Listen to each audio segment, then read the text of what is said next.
বাড়িতে বটি না থাকলে কি করে মাংসকে ছোট ছোট পিস করবে।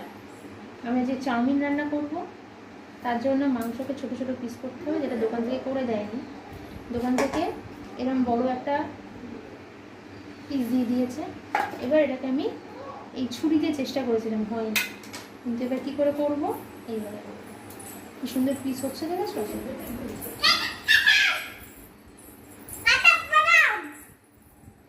এই যে ছোট্ট ছোট পিস হয়েছে কিন্তু।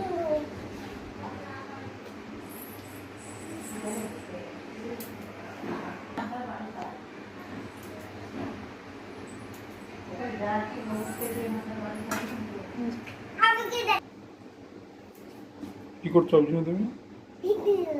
ভিডিও করছো? কার ভিডিও? মামুনের ভিডিও করছো? আচ্ছা ঠিক আছে, আচ্ছা রাখো।